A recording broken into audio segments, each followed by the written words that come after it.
नरेंद्र मोदी जिंदाबाद। मोदी जी स्वागतम। मोदी जी स्वागतम। You may be pleased, sir, to administer the oath of office and the oath of secrecy to the Chief Minister designate as invited and presented.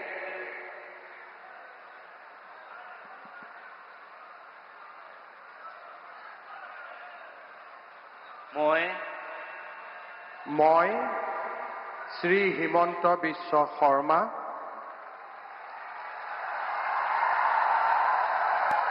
ঈশ্বৰৰ নামত শপত লওঁ যে বিধিৰ দ্বাৰা স্থাপিত ভাৰতৰ সংবিধানৰ প্ৰতি মই প্ৰকৃত বিশ্বাস আৰু আনুগত্য পোষণ কৰিম।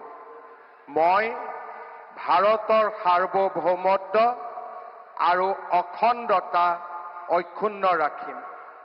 মই অসমৰ মুখ্যমন্ত্ৰী হিচাপে মোৰ কৰ্তব্য বিশ্বস্ততাৰে আৰু শুদ্ধ অন্তঃকৰণেৰে সম্পাদন কৰিম আৰু মই ভয় বা পক্ষপাত অনুৰাগ বা বিদ্বেষ নোহোৱাকৈ সংবিধান আৰু আইন অনুসাৰে সকলো শ্ৰেণীৰ লোকৰ প্ৰতি ন্যায় আচৰণ কৰিম।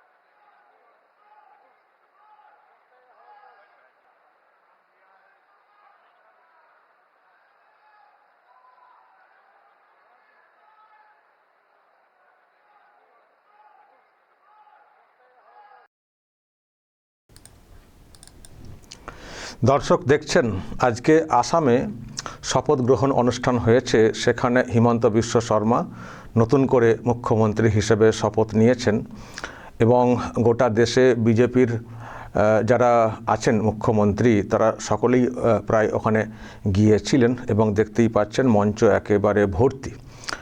তো সেখানে গিয়েছিলেন বাংলার নতুন মুখ্যমন্ত্রী শুভেন্দু অধিকারীও। তো ওখানে শপথ গ্রহণ হয়েছে।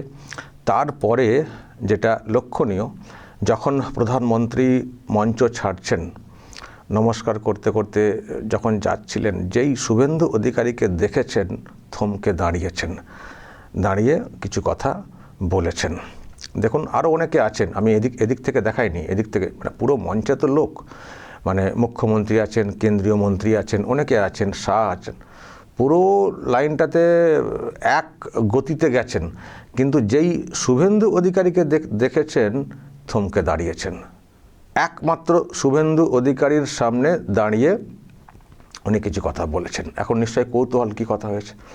দর্শক যেটা জানতে পারছি যে এখানে যে সরকার গঠিত হয়েছে কেমন চলছে, সব ঠিকঠাক আছে কিনা, এই টাইপের কথা উনি বলেছেন।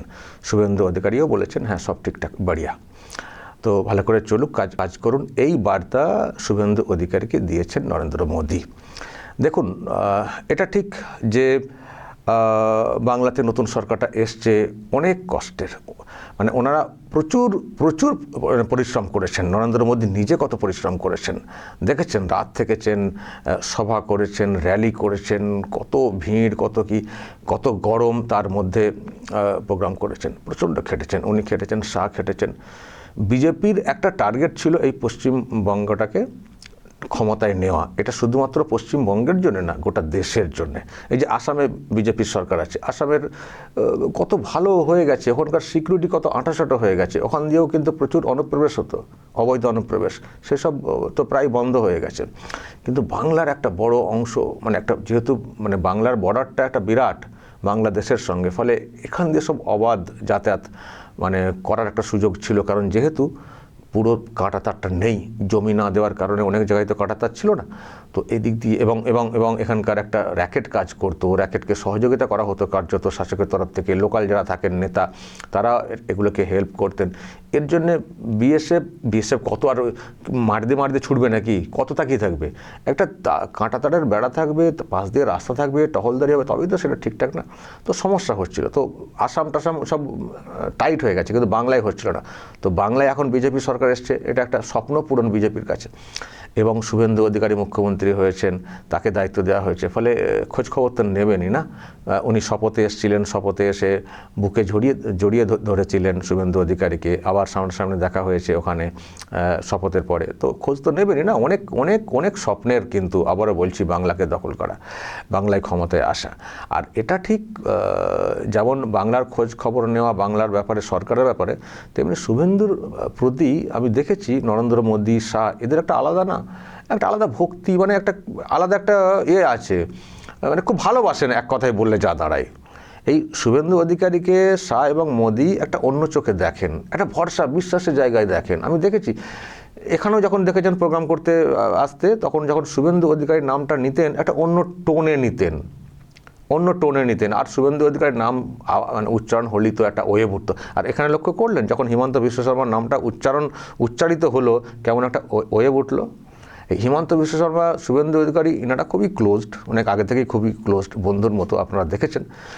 তো এই এবং তরতাজা সব মুখ্যমন্ত্রী, এবং এনার্জি আছে না এইসব লোকজনদের মধ্যে, এবং এমন একটা প্রান্তে যেটা খুবই ভাইটাল। তো মানে এই যে শুভেন্দুর প্রতি একটা ভরসা রাখা, এবং এক চান্সেই তাকে একেবারে বাছাই করে মুখ্যমন্ত্রী করে নেওয়া, যদিও এখানে আর কেউ দৌড়ে ছিলেন না, উনি যে রেকর্ডটা তৈরি করেছেন।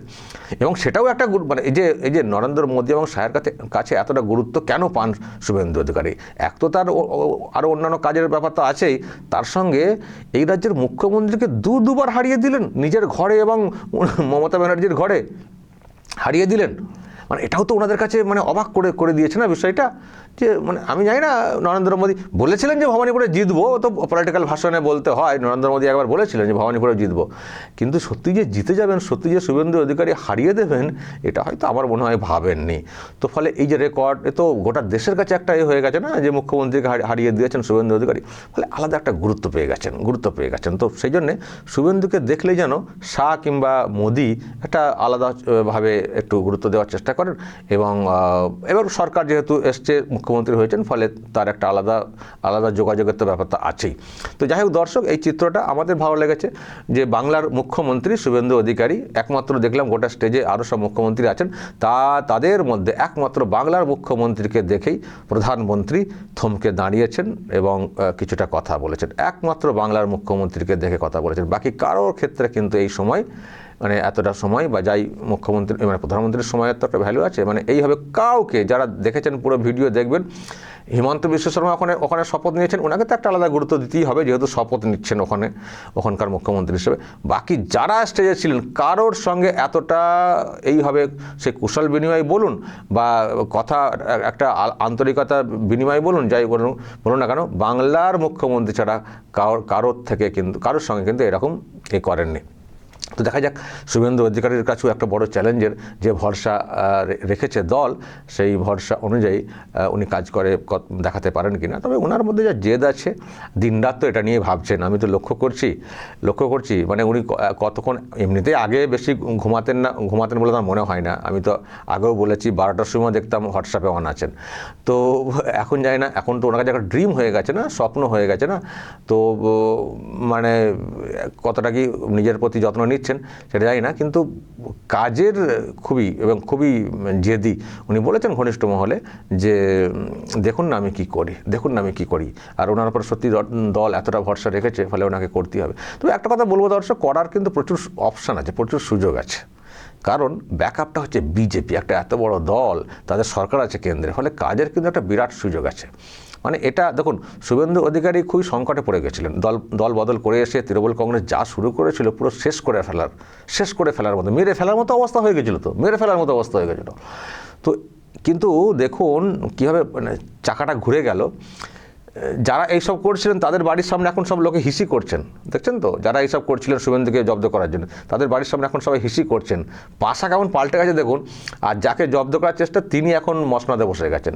আবার মসনাদে এটা লাকি কেন বলছি শুভেন্দু অধিকারীকে, দেখুন শুভেন্দু অধিকারী যদি আলাদা দল করে এগোতেন হয়তো, বা আমি তর্কের খাতিরে বলছি, ক্ষমতায় এলেন, কিন্তু ক্ষমতায় এসে কাজ করা আর বিজেপির মধ্যে একটা ব্যাকআপ নেওয়া একটা দল যার কেন্দ্রের সরকার আছে তার ব্যাকআপে কাজ করা, কোনটা সহজ বলুন তো? নিশ্চয়ই এটা ডাবল ইঞ্জিন যেহেতু।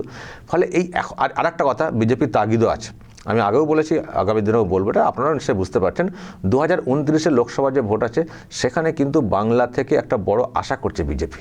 আর বিজেপির তো এমপি সংখ্যা লাগবে, এমনিতেই বিজেপি টার্গেট নিচ্ছে যে এবার পরের ভোটেতে 2/3 এমপি আমরা নেব, যাতে করে সমস্ত বিল পাস করানো যায় যেগুলো ভারতের জন্য, দেশের জন্য ভালো হবে। তো একটা টার্গেট আছে বাংলা থেকে একটা বড় সংখ্যায় এমপি নেওয়া। তো এমপি নেওয়া মানে মানুষের আস্থাটা করতে হবে না, যে যা বলা হয়েছিল সেগুলো পূরণ করলে তবেই তো মানুষের ভরসা আসবে। কারণ এখানে টিএমসি বলেছে যা বলেছে দেখবেন কিছুই করবে না। ওখানে করেছে, সেই রাজ্যে করেছে, ওই রাজ্যে করেছে, বলেছে না সব জুমলা। ফলে বিজেপির কাছে একটা চ্যালেঞ্জের এবং মানুষের মানে বিশ্বাসযোগ্যতা বৃদ্ধির জন্য যে কথাগুলো বলা হয়েছে সেগুলো পূরণ করা। আমি দেখছিলাম সংকল্পপত্র অনুযায়ী এগোনো হবে, দায়বদ্ধ সরকার, এটা বলা হচ্ছে। ফলে বিজেপিরও তাগিদ আছে বাংলাতে কাজ করা 29-এর মধ্যে বিশেষ করে। ফলে ফান্ড কিন্তু আসবে আর সেই কাজটা শুভেন্দুর হাত দিয়ে হবে। ফলে শুভেন্দুর একটা এদিক থেকে একটা সুযোগও আছে যে এত বড় একটা ব্যাকআপ নিয়ে নিজেকে আরও মানে মুখ্যমন্ত্রী হিসেবে যে কতটা উনি যোগ্য সেটা প্রমাণ করার। তো সেটা পারবে না, ওনার মধ্যে যে ইচ্ছেটা, জেদটা আছে এবং সারাক্ষণ ভাবছেন এটাকে নিয়ে, উনি কিন্তু পারবেনও। আর আমার ধারণা, দর্শক, আমি যা দেখতে পাচ্ছি, উনি যেভাবে একটা ন্যাশনাল ফিগার হয়ে উঠছেন, নরেন্দ্র মোদীর চোখ থেকে শুরু করে সবার চোখে যেভাবে নেক চোখে দেখা, যেটা বলছি আর কি, যেভাবে ফিগার হয়ে উঠছেন, আগামী দিনে এই শুভেন্দু অধিকারী দেখবেন ন্যাশনাল একটা বড় ফিগার হয়ে উঠবেন, হয়তো আরও অনেক বড় পোস্টে উনি যাবেন। সেটা গেলে ভালো, বাঙালি হিসেবে আমাদের ভালো লাগবে। বাঙালি কেউ বাইরে বড় কোনো পোস্টে গেলে তো ভালো।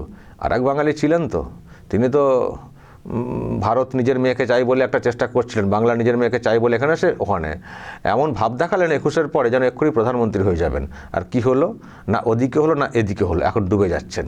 ফলে এইভাবে ওই রকম বাঙালির উত্থান হয়ও না, ওই মানসিকতায় উত্থান হয়ও না।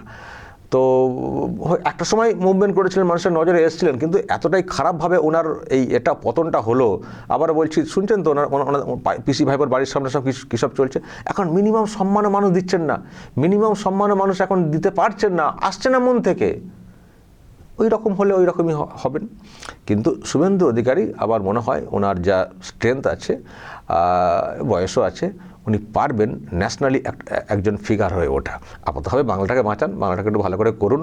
নরেন্দ্র মোদী যখন এতটা নেক নজরে দেখছেন, তার কাছেও আবেদন করুন, বাংলার কী চাই অমুক তমুক নিয়ে একটু আদায় করে নিয়ে চলে আসুন, কাজ করুন। নিশ্চয়ই আপনাকে তো আমরা দেখব আগামী দিনে আরও বড় পোস্টে। দর্শক বলবেন যা বলার, যা দেখছেন চিত্র এবং যেভাবে আলাদা করে গুরুত্ব দিয়েছেন প্রধানমন্ত্রী, এর ব্যাখ্যা কী? অবশ্যই দর্শক বলবেন কমেন্ট বক্সে। নজর রাখবেন আরামবাগ টিভিতে।